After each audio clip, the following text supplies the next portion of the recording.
So after all the coverage of Judy Murray's amazing transformation the other week, there's been a lot of discussion, maybe quite heated discussion, around whether those before and after pictures that showed how she'd gone from looking lined and covered in age spots to looking fantastically fresh-faced over the course of a year, whether you could actually trust those pictures, and also about the treatments that had been used.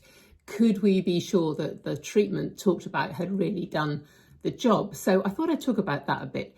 And first, those photographs. I mean, the difficulty with before and after photographs is you want them taken in the clinic, in exactly the same position, using the same equipment, in the same lighting conditions, so you get an idea of how somebody has progressed through their treatment journey. But if you look at the pictures that they came out in Hello magazine, and if you look at the grid, I'll pop them in here. There's one in the bottom right-hand corner, the final picture, where Judy Murray looks visually completely fabulous, but the lighting is different.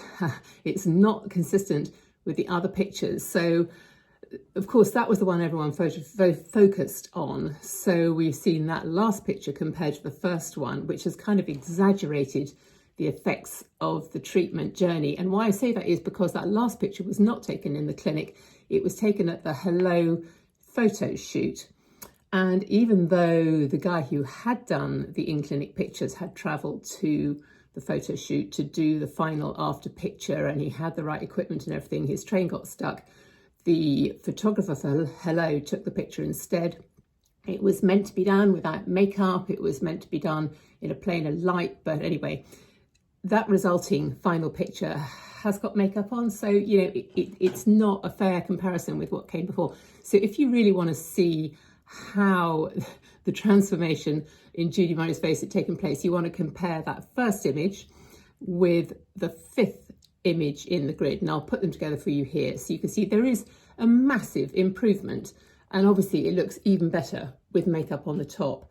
And in the films where Judy's been talking about the work that she's had done with Dr Judy Todd, her face looks even fresher and lovelier than in those pictures, because the other ones, certainly clinical pictures, they're not supposed to be particularly flattering.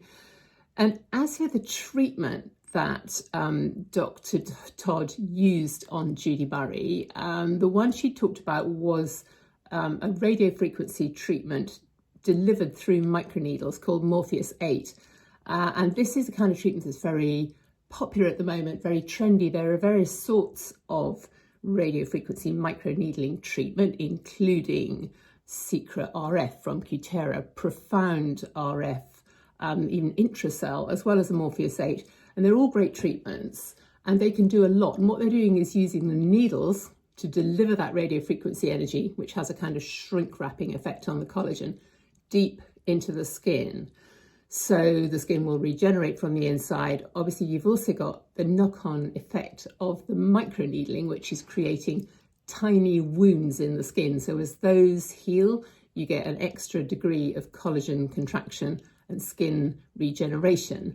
So it's a great treatment, and you need several rounds of it. Judy Murray had 3 rounds of it, a few months apart, a bit more spaced out than usual because of COVID. I mean, it would normally be, I think, about 1 treatment a month, most people do. And I looked at those pictures and thought, wow, that's amazing. I didn't think you'd get pigmentation clearance with a radio frequency needling treatment like that. And it looks like her cheekbones have changed a bit, but the skin has definitely tightened. But what else Judy Murray was using was a skincare treatment protocol called Obagi Nuderm, which is a very strong kind of clinical stuff that has to be prescribed by a practitioner. It's not something we can go out and buy in the high street. And that, used over the course of a year, certainly has the power to wipe out age spots and to refresh the skin and make the skin cells turn over and produce younger, livelier versions of themselves. So that, put together with the Morpheus 8, had in fact been masses to affect that whole treatment. So there wasn't Profilo, there wasn't fillers, there wasn't any of the other things that might have been added in there, given time and more budget, like, I don't know, light treatment or whatever.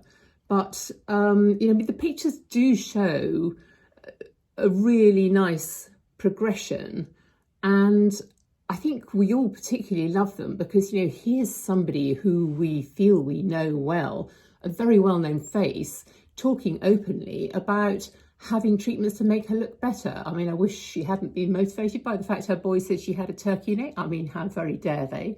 But nonetheless, she wanted to have a treatment to freshen up her skin, and this has been a really good result. Obviously, she's got very nice bone structure, so she doesn't need jaw redefining or fat busting under the chin or any of the other things that usually plague people who are coming up to 60 and thereabouts. But I think that was about everything I wanted to say on that. I mean, the treatments are good, and that was all that was done. It wasn't like a massive facelifting program. But before and after pictures, you do need to check very carefully what they are if you're being sold a treatment and told that it can turn you from this into that. You need to see that the pictures are consistent. In this case, they weren't entirely, and what you should be looking at is numbers 1 and 5 in that sequence. Like I showed before, that will give you a better idea of exactly what happened in this case.